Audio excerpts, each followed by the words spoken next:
अतिशय आनंद वाटला त्या राजेंद्र राऊत साहेब नुकतेच आमदार झालेत आणि मुक्ताईच्या स्वागत आलंय. खरं म्हणजे मुक्ताईचा आशीर्वाद एवढा महान आहे. त्या मुक्ताईचा आशीर्वाद घेऊन नशिबातही राष्ट्रपती झाल्यात, एकनाथ खडसे 12 खात्याचे मंत्री झालेत. आपणही मंत्री व्हा ही मुक्ताईची. आज आपण प्रचंड स्वागत केलं त्याबद्दल मी सर्वांचे आभार मानतो. खरं म्हणजे या राज्याच्या उपमुख्यमंत्री माननीय नामदार सुनेत्राताई पवार यांनी पहिली सभा पुण्याला घेतली आणि त्यावेळेस मी पहिला प्रश्न केला की ज्या पद्धतीने देहूत आणि आळंदीची पालखी, संत तुकाराम माऊलीची पालखी ज्या ज्या जिल्ह्यात जाते त्या जिल्ह्यात प्रचंड स्वागत त्या ठिकाणी होतं. पुणे, सातारा आणि सोलापूर या जिल्ह्याला प्रत्येक ग्रामपंचायतीला 2 ते 5 लाख रुपये अनुदान मिळतं.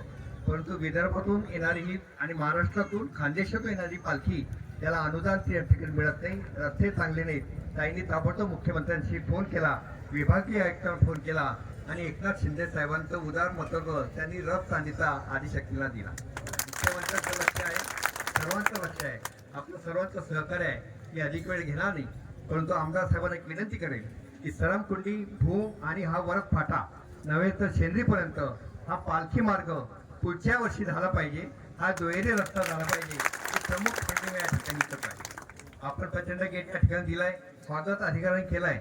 महाशय जिल्हाधिकारी असतील, महाशय जिल्हा पोलीस प्रमुख असतील, नगराध्यक्ष असतील, पंचायत समिती सदस्य असतील, लोकप्रतिनिधी यांनी चांगल्या पद्धतीने मुक्ताईचं स्वागत केलं. हे टेम्पररी गेट नव्हता, या ठिकाणी स्वागत गेट आदिशक्ती मुक्ताईच्या नावाने करा ही दुसरी मागणी मी या ठिकाणी करतोय. आणि शेवटी वारकरी संप्रदाय जोपासला, वाढला तरच अधिक या समाज प्रबोधन करण्याचं काम त्या ठिकाणी करता येईल. आपण भाग्यवान आहात की बार्शीचं दर्शन घेतल्याशिवाय राऊत साहेब कुठे दिनचर्या सुरू करत नाही. भगवंताचं दर्शन दररोज घेतल्याशिवाय कुठेही जात नाही. हे अशा भाग्यवान माणसाच्या हस्ते त्या माऊलीचा झाला. मी अधिक कुमार गोरे जे पालकमंत्री आहे यांची आभार मानेल. त्यांनी सांगितलं की या रस्त्याकडे लक्ष देतो. आपण आशा करूया की पुढच्या वर्षापर्यंत हा रस्ता दुहेरी होईल, पालखी मार्ग घोषित होईल. आणि राज्य सरकारने यावर्षी माननीय नामदार देवेंद्र फडणवीस साहेबांनी मीटिंग घेतली. त्यांनी पिण्याचं पाणी असेल, आरोग्य असेल, गुरांचे औषध असेल, गुरांचं आरोग्य असेल, गावाच्या समस्या असतील त्या सोडवण्याचं काम केलं. राज्य शासनाने खरं वारकऱ्यांकडे अधिक लक्ष दिलं. त्याबद्दल सर्वांच्या वतीने राज्य शासनाचे आभार मानतो, अधिकाऱ्यांचे आभार मानतो, पदाधिकाऱ्यांचे आभार मानतो. आपण देखील चालत या, पंढरपूरला या ही विनंती करून माझे 2 शब्द संपतो. या ठिकाणी खरं म्हणजे सोलापूरला वरद फाट्यावर आल्यानंतर पांडुरंगीच्या प्रवेशद्वारात आम्ही प्रवेश केला. 600 किलोमीटर जवळपास आमचा प्रवेश आहे.